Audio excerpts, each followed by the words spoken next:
നിലമ്പൂർ നാടുകാണി ചുരം തമിഴ്നാട് കേരള സംസ്ഥാനങ്ങളെ ബന്ധിപ്പിക്കുന്ന 15 കിലോമീറ്റർ ചുരം പാത.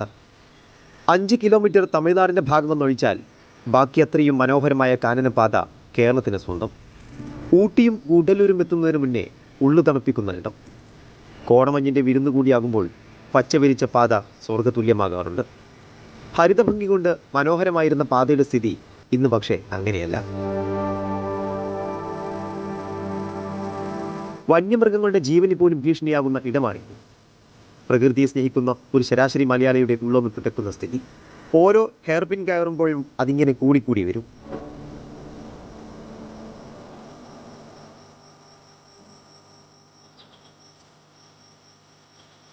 വന്യജീവികൾ വിഹരിക്കുന്ന പാതയിൽ പ്ലാസ്റ്റിക് അടക്കം കുമിഞ്ഞുകൂടി. നാപ്കിനും വെള്ളക്കുപ്പികളും ബിയർ ബോട്ടിലുമെല്ലാം പാതയോരങ്ങളിൽ നിറഞ്ഞു നിൽക്കുന്നത് കാണാം. എല്ലാം ഒരു മടിയുമില്ലാതെ വലിച്ചെറിയപ്പെടുന്ന സ്ഥിതി. പ്രത്യാഘാതങ്ങൾ അറിഞ്ഞിട്ടും വാഹനത്തിൽ നിന്ന് സഞ്ചാരികൾ വലിച്ചെറിയുന്നതാണെല്ലാം. ഓരോ വർഷവും വലിച്ചെറിയപ്പെടുന്നത് കണ്ണു തള്ളിപ്പിക്കുന്ന അത്രയും മാലിന്യമാണ്. ഗുരുതര പ്രതിസന്ധി മുമ്പിൽ കണ്ട് പ്രകൃതി സ്നേഹികൾ പല തവണ മുന്നിട്ടിറങ്ങിയിട്ടും പരിഹാരമുണ്ടായില്ല. ഇന്നും ആശ്രമം മുടങ്ങാതെ തുടരുകയാണ്. 2022 നമ്മളൊരു മാസ് ക്ലീനിങ് പ്രോഗ്രാം ചെയ്തിരുന്നു ഓഗസ്റ്റ് 28-ന്. ആ സമയത്ത് 500-ലധികം ആളുകൾ പങ്കെടുത്തിട്ടാണ് ഈ ഒരു ക്ലീനിങ് ക്യാമ്പയിനിങ് നമ്മൾ ചെയ്തത്. അതിൽ നമുക്ക് 1250 കിലോഗ്രാം മാലിന്യമാണ് കളക്ട് ചെയ്യാൻ പറ്റിയത്. ഇനിയും കളക്ട് ചെയ്യാൻ പറ്റാത്ത ഒരുപാട് അവിടെ വലിച്ചെറിയപ്പെട്ടതായിട്ടൊക്കെ നമ്മൾ കണ്ടിട്ടുണ്ട്. ഭയങ്കര വിഷമത്തോട് കൂടിയിട്ട് വേറൊരു കാര്യം പറയട്ടെ, അതിൽ 800 കിലോഗ്രാമും ഡയപ്പേഴ്സ് മാത്രമായിരുന്നു. ആനപ്പിണ്ടത്തു നിന്നൊക്കെ ഡയപ്പറൊക്കെ നമ്മൾ കണ്ടെത്തിയിട്ടുണ്ട്. നമ്മുടെ മക്കളൊക്കെ വേസ്റ്റും മാലിന്യമൊക്കെയാണ് ഈ ആനകളൊക്കെ കഴിക്കുന്നത്. പ്ലാസ്റ്റിക് തിന്നുന്ന ആനകളെ ഞാൻ നേരിട്ട് കണ്ടിട്ടുണ്ട്. മുള്ളൻപന്നികൾ പ്ലാസ്റ്റിക് തിന്നുന്ന കാഴ്ചകൾ ഞാൻ കണ്ടിട്ടുണ്ട്. കുരങ്ങുകൾ പ്ലാസ്റ്റിക് തിന്നുന്ന കണ്ടിട്ടുണ്ട്. എന്തിന് സിംഹവാലം കുരങ്ങ് പോലും പ്ലാസ്റ്റിക് കുപ്പിയായിട്ട് ഇരിക്കുന്ന കാഴ്ചയൊക്കെയാണ് നമ്മൾ കാണുന്നത്. കനോപ്പിയിൽ മാത്രമാണ് സിംഹവാലം കുരങ്ങുള്ളത്. അപ്പോൾ എത്ര വേദനിപ്പിക്കുന്ന കാഴ്ചയാണ് എന്നുള്ളത് നമ്മൾ ഓരോരുത്തരും മനസ്സിലാക്കിയിരിക്കുക എന്നുള്ളതാണ്. ആനയും കുരങ്ങുകളും മറ്റു വന്യമൃഗങ്ങളും മാലിന്യം ഭക്ഷിക്കുന്നതാണ് അവരുടെ നിലനിൽപ്പിന് തന്നെ ഭീഷണിയാകുന്നത്. ആനത്താരിലൂടെ സഞ്ചരിക്കുന്ന കാട്ടാനക്കൂട്ടം വൻതോതിൽ ഇത് ഭക്ഷിക്കുന്നു. ദഹിക്കാതെ വയറിൽ കിടന്ന് അത് അവരുടെ ജീവന് തന്നെ ഭീഷണിയാകും. പാതയിൽ കണ്ട ആനപ്പിണ്ടത്തിൽ ദഹിക്കാത്ത പ്ലാസ്റ്റിക് സാധനങ്ങൾ പലതവണ കണ്ടെത്തിയതാണ്.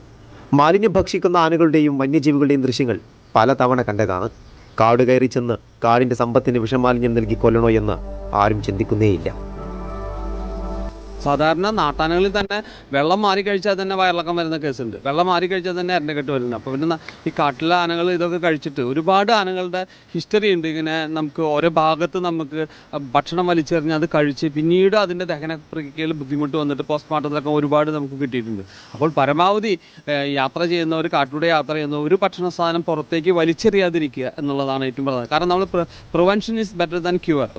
ഒരു അപകടം ഒഴിവാക്കുക. അവർക്ക് വേണമെങ്കിൽ അത് എവിടെയെങ്കിലും വേറെ നിക്ഷേപിക്കാനുള്ള സൗകര്യങ്ങൾ ഒരുക്കിയിട്ടുണ്ടാവും, അവിടെ കൊണ്ടിടുക. അല്ലാതെ ഒരു രസത്തിന് വലിച്ചെറിഞ്ഞ് ആരും കാണില്ലല്ലോ, കാട്ടിലല്ല വലിച്ചെറിഞ്ഞാൽ അത് മറ്റൊരു മൃഗത്തിന് ഭക്ഷണമല്ല, അത് അപകടമാവും എന്ന് തിരിച്ചറിയാനുള്ളൊരു ബോധം നാട്ടുകാർക്ക് ഉണ്ടാവണം എന്നാണ് എനിക്ക് പറയാനുള്ളത്.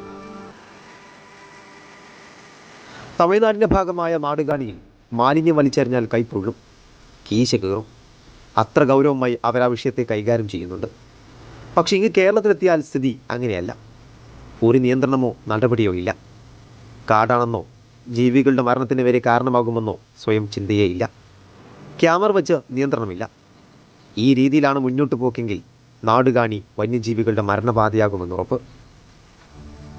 നാടുകാണി മാത്രമല്ല, കേരളത്തിലെ മിക്ക വനപാതകളിലും സ്ഥിതി ഇങ്ങനെ തന്നെ. മലയാളി ചെല്ലുന്ന കേരളത്തിന് പുറത്തുള്ള വനപാതകൾക്കും രക്ഷയില്ല. ഇതിനെല്ലാം അറുതി വന്നേ മതിയാകൂ.